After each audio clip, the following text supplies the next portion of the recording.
You know very well हमारा जो sentence structure होता है उसमें आपको आगे ये बात जब आप आगे के क्लासेस में आएंगे तो आपको सेंटेंस स्ट्रक्चर एक सेक्शन मिलेगा और वहां पे आप सेंटेंस स्ट्रक्चर को क्लियरली समझ लेंगे।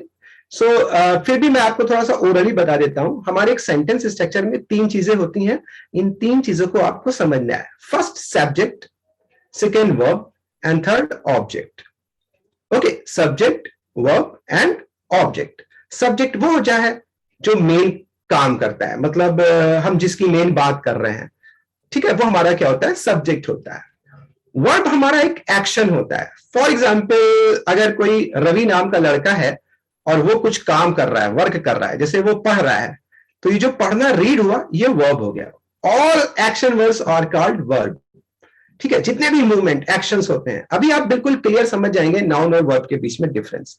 और ऑब्जेक्ट जिसके लिए मैं वर्क करता हूं, फॉर एग्जाम्पल मैं एक पर्सन हूं और मैं अपने आप को क्या बोल रहा हूं, आई, और मैं मान लीजिए खा रहा हूं यानी ईट, और मैं क्या खा रहा हूं, मैंगो। सो आई ईट मैंगो। ये काम कौन कर रहा है, मैं कर रहा हूं, मींस मैं सब्जेक्ट हो गया। मैं क्या कर रहा हूं, ईट, खाने का काम कर रहा हूं, ये वर्ब हो गया। और मैं क्या खा रहा हूं, मैंगो, ये ऑब्जेक्ट हो गया। So object always come after verb, तो ऑब्जेक्ट को हमेशा हम लोग वर्ब के बाद यूज करते हैं। So now come to the main point. Noun हमारा क्या है, एनी पर्सन, प्लेस और थिंग, ये आप समझ चुके हैं। और इसकी एक सेंटेंस में जो प्लेस होती है, noun always comes in place of subject and object. यानी नाउन जो होगा एक सेंटेंस में हमेशा, वो तो प्लीज डोंट डू दिस, एक सब्जेक्ट में होगा या फिर एक ऑब्जेक्ट की प्लेस में होगा। और इस पूरे सेंटेंस स्ट्रक्चर को आप आगे के क्लासेस में बिल्कुल क्लियर समझेंगे। सेकेंड है प्रोनाउन। समटाइम हम लोग, जैसे आप अपना नाम लेते हैं या मेरा नाम लेते हैं, और कभी कभी हम लोग नाउन की जगह पे कुछ वर्ड्स यूज करते हैं। जैसे आप बार बार एक राजा नाम के लड़के या विनोद नाम के लड़का या आरती को बार बार नाम नहीं ले सकते हैं।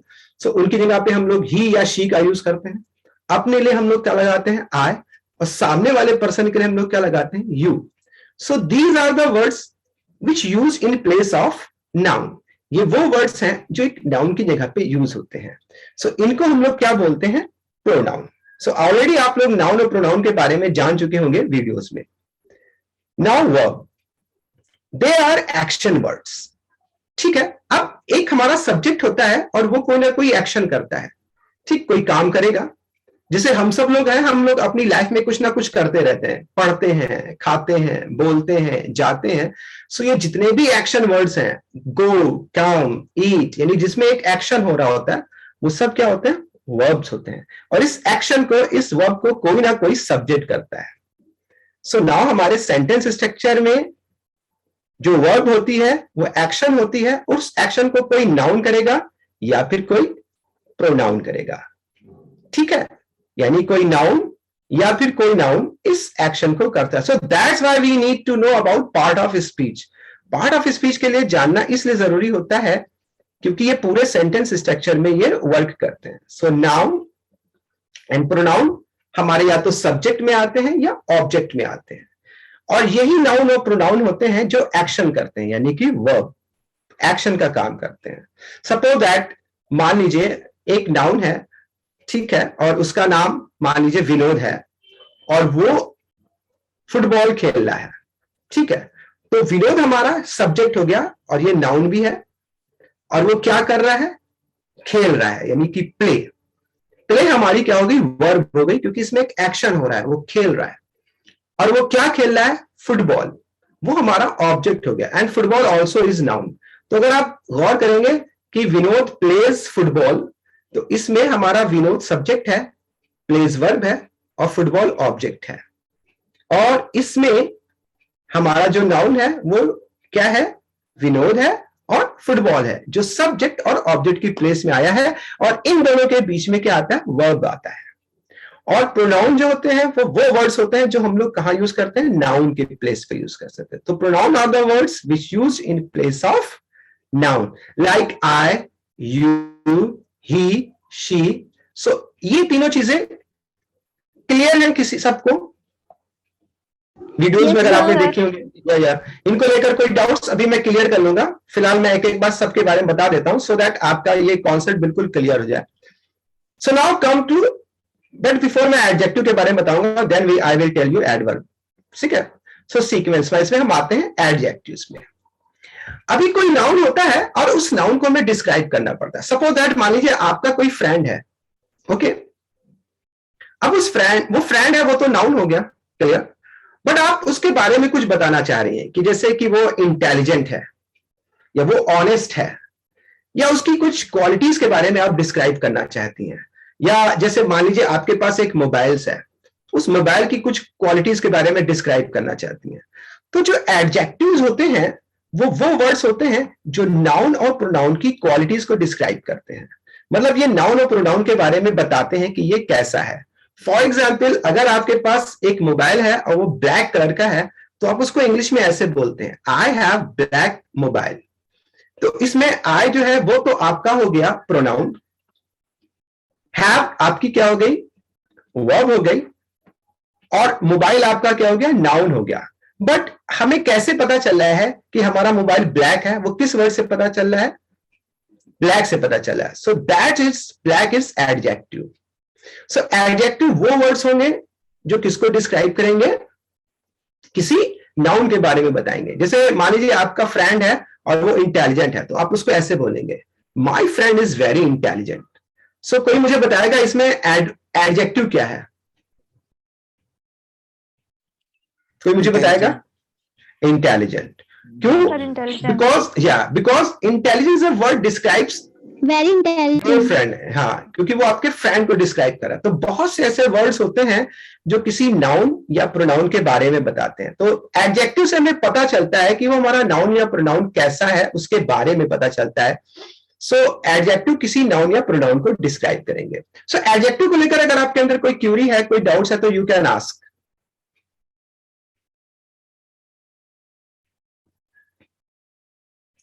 Anybody want to ask? No. Okay. I will take another doubts afterwards. So adjective क्या होगा? वो किसी noun या pronoun को describe करेगा। So once again, noun क्या होते हैं? जितनी भी place, ये सब noun for स्पेशली क्या है, स्पेशलिटीज क्या है नाउन की? नाउन की स्पेशलिटीज ये है कि आपको फिजिकली उसमें आपको अपने आसपास सब दिखाई देंगे, प्लेस, पर्सन, थिंग्स, ओके। इसके अलावा कुछ फीलिंग्स जो नहीं दिखाई देती वो भी नाउन आते हैं, मटेरियल, गोल्ड, सिल्वर, और इन सब के नेम, ये सब किसकी कैटेगरीज में आते हैं? नाउन की कैटेगरीज में आते हैं। और प्रोनाउन जो होंगे वो वर्ड्स होंगे जो नाउन की जगह पे यूज होंगे। Verbs are action word. Action जैसे राइट, गो, प्ले, ठीक है, ये कैसे वर्ड है? एक्शन वर्ड्स हैं। तो ये क्या कहलाते हैं? वर्ब। सो इन सब के बारे में आगे से डिटेल्स में आपके लाइव क्लास में है। जब आप डे बाय डे जाएंगे तो अभी आप लोगों को टेंशन लेने की जरूरत नहीं है। जैसे किसी ने एक मैसेज किया था कि प्रेपोजिशंस क्लियर नहीं है उसका, बट आप डोंट वरी, क्योंकि ये सारे कॉन्सेप्ट आगे के क्लास में डिस्क्राइब किए गए प्रॉपरली वे से। तो don't worry about it, any doubts, ठीक है। शुरू में आपको केवल ये बताया जा रहा है। Now come to adjective. Adjective किसी नाउन या प्रोनाउन को डिस्क्राइब करेगा। सो यहां से इन 4 में कोई डाउट्स है? आपने क्लास लिया था, मैं अभी कुछ क्विज करूंगा आप लोगों से आपके क्लास के बेस पर। किसी को, कोई student?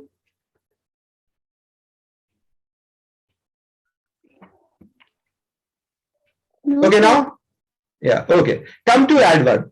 So what is adverb? It's name indicate, इसका नेम ही इंडिकेट करता है एडवर्ब। देखिए, एडवर्ब और एडजेक्टिव में डिफरेंस क्या है? एडजेक्टिव जो होगा वो किसी नाउन या प्रोनाउन को डिस्क्राइब करेगा, बट एडवर्ब जो होगा वो एक वर्ब को डिस्क्राइब करेगा, मतलब वर्ब के बारे में बताएगा। और बहुत से बच्चे इसमें कंफ्यूज होते हैं एडवर्ब को लेकर और एडजेक्टिव को लेकर। तो आज मैं उनकी एक कंफ्यूजन बहुत इजीली वे में दूर करता हूं। फॉर एग्जाम्पल, मैं आपको 2 एग्जाम्पल देता हूं और मुझे बताइएगा कि ये एडवर्ब है या एडजेक्टिव है। The first example is that he works hard. He works hard. तो यहां पर ही वर्क्स हार्ड में जो हार्ड वर्ड आया है, ये एडवर्ब है या एडजेक्टिव है?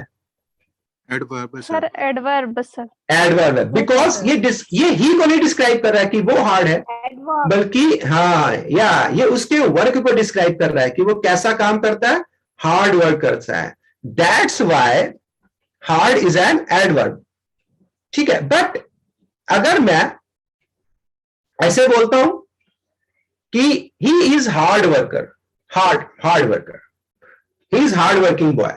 तो यहां पे जो हार्ड आया है वो एडजेक्टिव आया है, क्योंकि वो ही को डिस्क्राइब कर रहा है।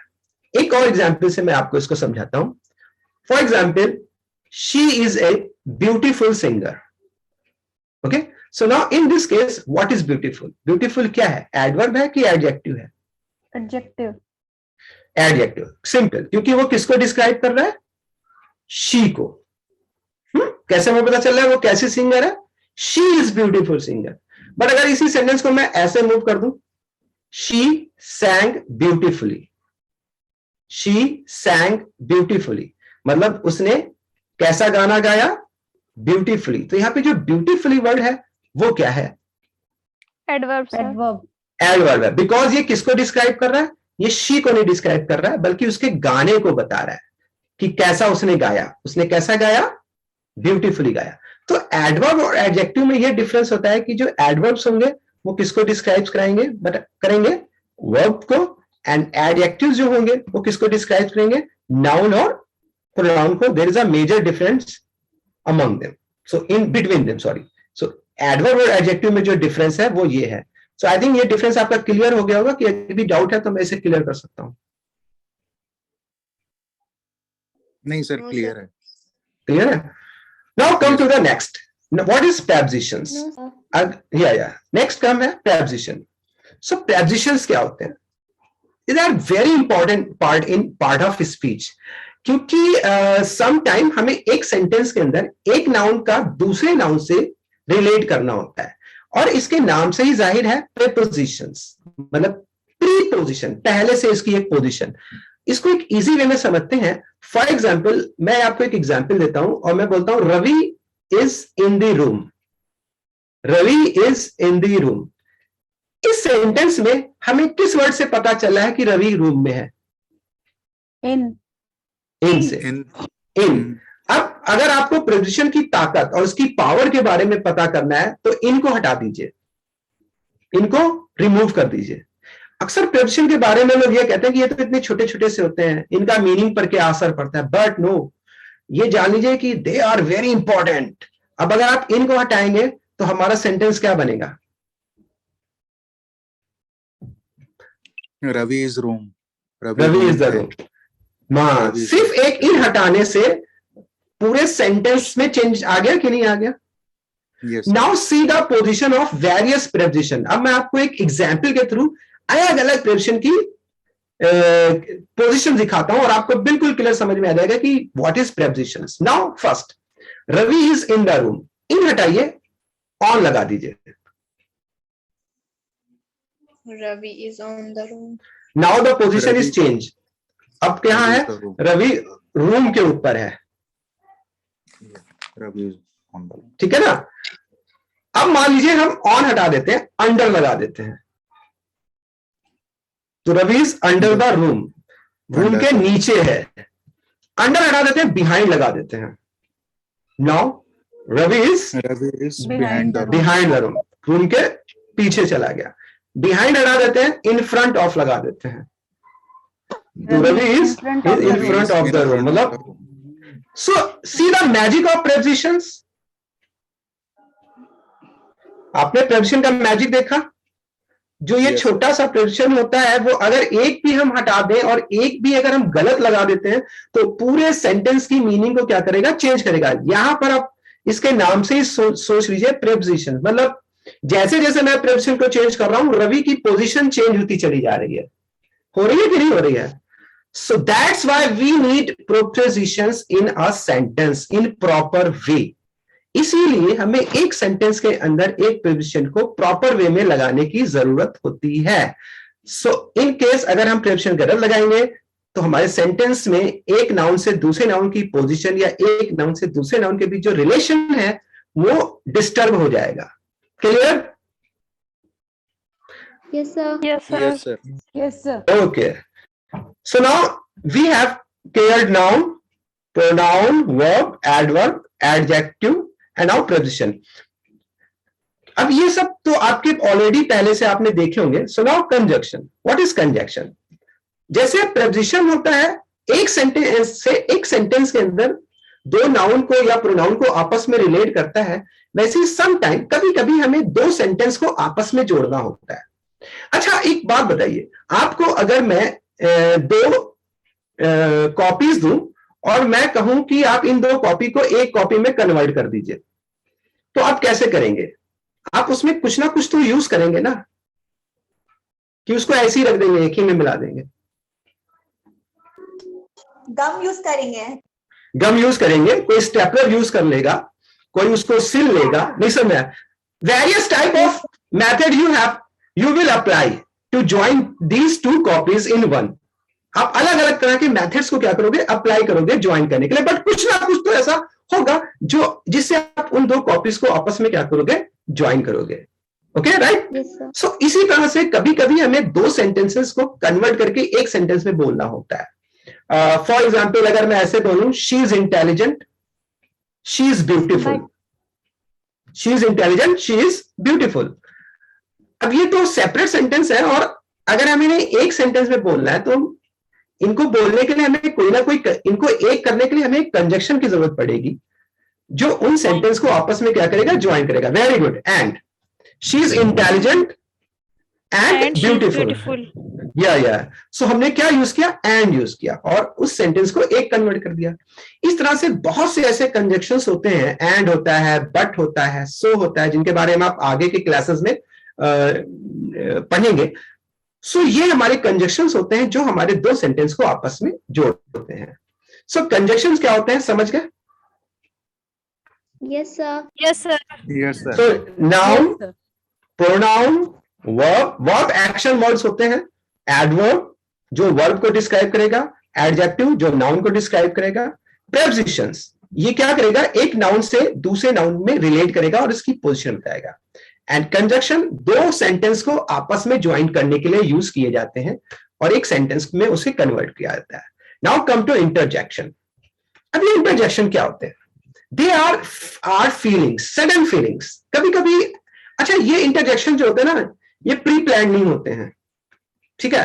ये हमारे अंदर की फीलिंग्स होती हैं, इमोशंस होती हैं, जो अपने आप ऑटोमेटिक नेचुरली निकलते हैं। They are not pre planned. ये कभी प्री प्लान नहीं होंगे कि अरे आपको चोट लगेगी तो आप ऐसे बोलेंगे, या आप कोई सैड न्यूज सुनेंगे तो आप ऐसे बोलेंगे। वो आपके मुंह से ऑटोमेटिक निकल जाते हैं। ऐसा होता है कभी कभी कि नहीं? कभी आप खुश होते हैं, कभी आप खुश होते हैं तो अचानक से आपके मुंह से वाओ ऐसे निकल जाते हैं सेंटेंस। दुख होते हैं तो अलग सा ओह ऐसे करके सेंटेंस निकलते हैं, है ना? So they are interjection. So interjection sentence वो होते हैं जो हमारे अंदर की फीलिंग्स होती हैं और इमोशन को एक्सप्रेस करते हैं। And they are sudden feelings, they are not pre planned. इनको हम पहले से प्री प्लान करके नहीं लेके चलते हैं। हाँ, इंटरजेक्शन की एक अच्छी बात यह कि इंटरजेक्शन में एक एक्सक्लेमेटरी मार्क लगता है, ठीक है? Yes sir. अगर इसमें, हाँ, वो आप जानते होंगे एक्सप्रेस करने के फीलिंग को और सरप्राइज को। Yes sir. सो मेरे ख्याल से बाकी का पार्ट ऑफ स्पीच तो आपने उसमें देखा होगा वीडियोस में। सो ये हमारा कुछ पार्ट ऑफ स्पीच थे, मतलब 8 के 8 पार्ट ऑफ स्पीच है। इसमें अगर आप किसी को डाउट्स है तो मुझे बताएं, और मैं एक क्विक थोड़ा सा आप लोगों से भी जानकारी लूंगा डाउट सॉल्व करने के लिए। थोड़ा मैं एक क्विज टाइप का लूंगा, तो आप मुझे जरा बताइएगा। पहले तो डाउट्स आपके लेता हूं, then we will come to next topic. Anybody want to ask anything or anybody want to clear their doubt? His doubt? Yes sir, एक डाउट Yeah, है yeah. मेरे को। एडवर्ब और एडजेक्टिव में और प्रेपोजिशन, इन तीनों का अभी तक क्लियर नहीं हुआ है थोड़ा सा। Please name, please. Mani Singh sir. अच्छा, Mani Singh. Once again, I Yes. am going to tell you about adverb, adjective and preposition. Preposition का तो मैंने एक बहुत अच्छा एग्जाम्पल दिया था शायद। हाँ, वो अच्छा, दिया था सर। हाँ, उससे आप समझ जाइए। अच्छा, अभी यहाँ पर ये केवल इंट्रोडक्टरी तौर पे है, क्योंकि आगे के क्लासेस में इन सब के बारे में डिटेल से है।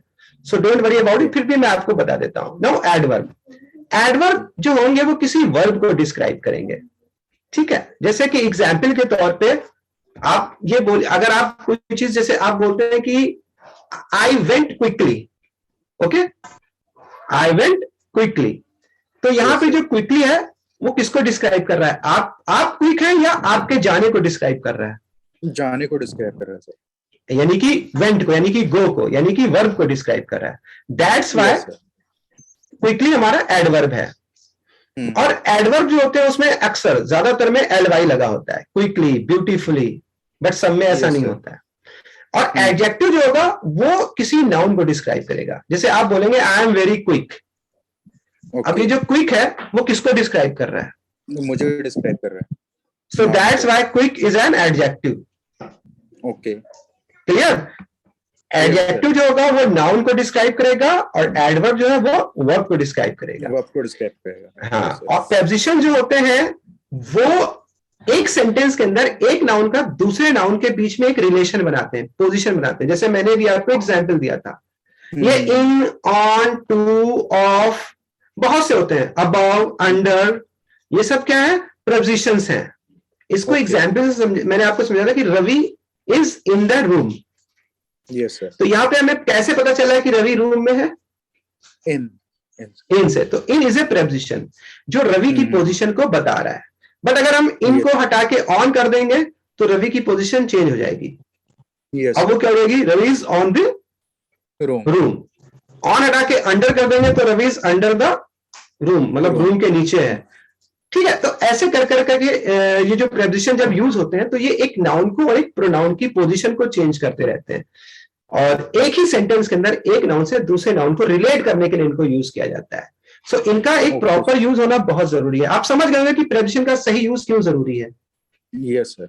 अगर आप धोखे से इन हटा गए तो मीनिंग चेंज हो जाएगी, रवि इज रूम हो जाएगा, Yes. मतलब रवि रूम हो जाएगा। अगर आपने धोखे से इन की जगह पे ऑन लगा दिया तो उसकी पोजीशन चेंज हो जाएगी, वो ऑन रूम के ऊपर चला जाएगा, अंडर में रूम के नीचे चला आएगा।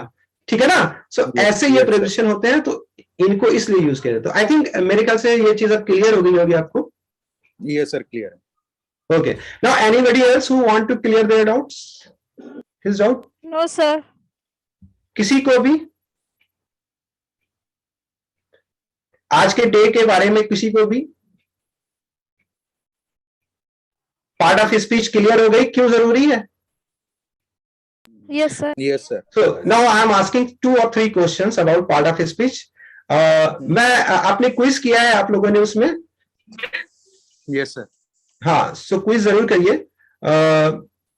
मैं एक क्वेश्चन पूछता हूं और मुझे आप उसका रिप्लाई दीजिएगा। मान लीजिए एक क्वेश्चन है कि सोहन गोज टू स्कूल। ठीक है, इसमें प्रेपोजिशंस बताइए क्या है? Sir, goes. प्रेपोजिशन Two होगा sir. Sir, two है. To Sir. Yes, very good, to. क्योंकि देखिए टू से हमें पता चल रहा है कि वो कहां जाता है। ठीक है ना? गोज हमारी वर्ब है। देखिए मोहन हमारा क्या हो गया, सोहन हमारा क्या हो गया, सब्जेक्ट हो गया, वो एक नाउन हो गया। गोज हमारी क्या हो गई, वर्ब हो गई। Verb always come after noun, after subject, मतलब सब्जेक्ट के बाद ही आती है। और उसके बाद टू हमारा क्या है, प्रेपोजिशन है, क्योंकि ये टू से हमें पता चल रहा है कि जो सोहन है उसकी डायरेक्शन पता चल रही है कि वो कहां जा रहा है, वो कहां जा रहा है, स्कूल जा रहा है। ये बात हमें टू से पता चल रही है। बाकी स्कूल अपने आप में एक नाउन है, वो प्रेपोजिशन हो ही नहीं सकता। सोहन एक नाउन है, वो प्रेपोजिशन हो नहीं सकता। और गोज वर्ब है, क्योंकि यहाँ पे गोज जाने का काम कर रहा है और उसमें एक मूवमेंट है। जब आप जाते हैं तो मूव करते हुए जाते हैं। सो नाउ कम नेक्स्ट, एक और है और मुझे बताइएगा कि एक सेंटेंस और है कि शी इज ओके, नहीं sorry, she bought a very expensive book. She bought a very expensive book. इसमें एडजेक्टिव बताइए क्या है? एक्सपेंसिव। एक्सपेंसिव, क्योंकि हाँ एक्सपेंसिव, क्योंकि बुक हमें कैसी पता चल रही है, कैसी है, महंगी है। ठीक है ना? ठीक है। और इसमें ये बताइए कि वर्ब क्या है? Bought. बॉट। या हाँ, खरीदना, ये एक एक्शन। यस, हेलो हेलो, या एंड नाउन क्या है? she Book. नहीं, book. Pronoun book sorry She. Pronoun जी शी. सर. तो सारे Pronoun देखिए she. इसमें हो गया, प्रोनाउन शी हो गया, ठीक है ना? सो इस तरह से हमें ये प्रॉपर प्लेस देखिए पता चल रही है एक सेंटेंस के अंदर. नाउन कहां पर है, प्रोनाउन कहां पे है, वर्ब कहां पे है, एडजेक्टिव कहां पे है. ठीक उसी तरह से प्रेपोजिशन भी उसी में आता है और एडवर्ब अगर वो वर्ब को डिस्क्राइब करेगा. सो आई थिंक ये चीज आपकी क्लियर हो गई होगी, इसमें कोई doubt? no sir No, clear. sir. So now I come to the next session. अब मैं नेक्स्ट सेक्शन पर आता हूं. सो पहले मुझे अपनी स्क्रीन को शेयर स्टॉप करना होगा and give me 1 minute so that I come to next session. और ये बहुत जरूरी है सेक्शन, इसको आप जरा ध्यान से समझिएगा.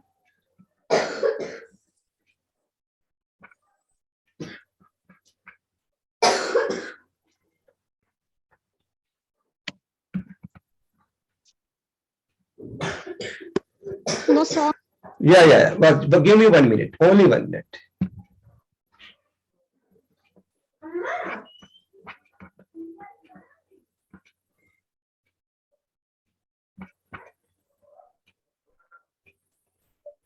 Okay, so now again let me share my screen. Yeah, I think so. Please, guys, all the students, please try to speak. Okay.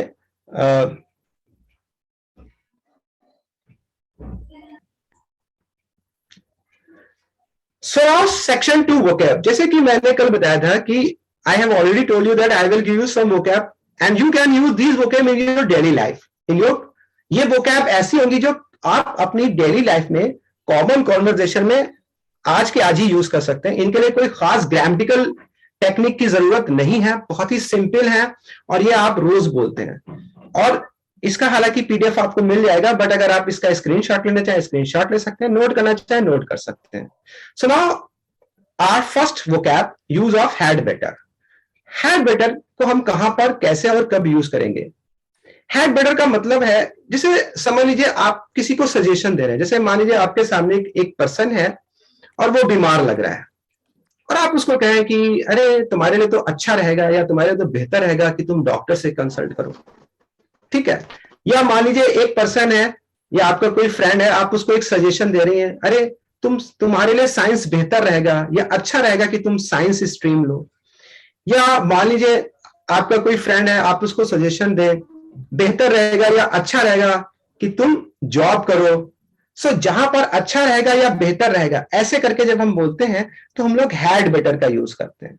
बहुत ही सिंपल प्रोसेस है, आप आज से अभी से इसको यूज कर सकते हैं. सिंपली इसमें सबसे पहले आप क्या लेंगे, सब्जेक्ट. यहां पे इसका स्ट्रक्चर मैंने इसीलिए दे दिया ताकि आप अपने आप से इसको बोलें. और सब्जेक्ट लेने के बाद, सब्जेक्ट कोई भी हो सकता है. आप अपने बारे में जब बात करेंगे तो ऑब्वियसली आप अपने को क्या बोलेंगे, आई, जिनको सब्जेक्ट नहीं मालूम है. और अगर आपके सामने कोई सेकंड पर्सन है तो आप उसको क्या बोलेंगे, यू. ऑब्वियसली अगर आप मुझे कोई सजेशन देंगे कि बेहतर रहेगा कि आप दिल्ली में रहें तो आप मुझे यू करके बोलेंगे, तो ये मेरा सब्जेक्ट हो जाएगा, यू. वहां पर उसके बाद आप क्या लगा देंगे, हैड बेटर और फिर वर्ब. फॉर एग्जाम्पल जैसे मैंने कहा कि बेहतर रहेगा कि तुम डॉक्टर से कंसल्ट कर लो, तो मैं सामने वाले को राय दे रहा हूं तो मैं उसको बोलूंगा you had better consult the doctor. मतलब बेहतर रहेगा कि तुम डॉक्टर से कंसल्ट कर लो.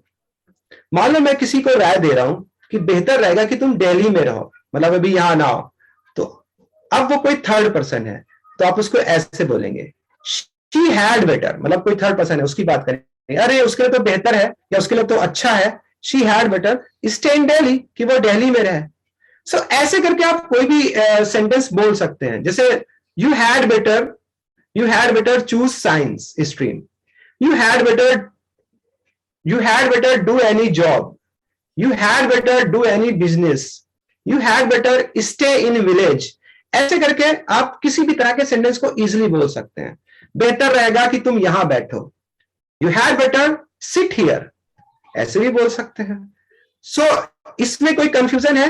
और मैं अभी थोड़ा एक एक करके ये सेंटेंस आप लोगों से सुनना चाहूंगा. Lakshmi, please give me one example of, Okay, sir. try to speak. Listen, this is subject. Suppose that आपके सामने कोई है तो आप उसको क्या बोलेंगी, you. You. ओके उसके बाद क्या लगाएंगी हैड बेटर, तो आप क्या बोलेंगे यू हैड बेटर। Better. और अब जो उसको सजेशन देना है यू हैड बेटर, अगर आप उसको खाने को कह रही है कि Stay in पोटैटो home. खाओ या Stay in home. हाँ या यू Corona position. हाँ you had better stay in, very good Rashmi, very good example, you had better stay in room, very good. Now anybody else want to give example? Gauri,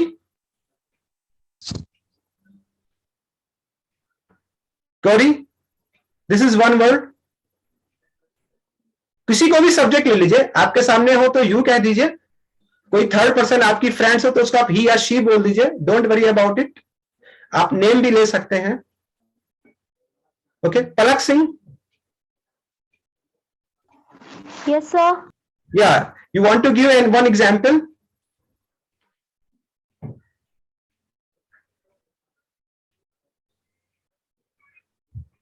Anybody else want to give example?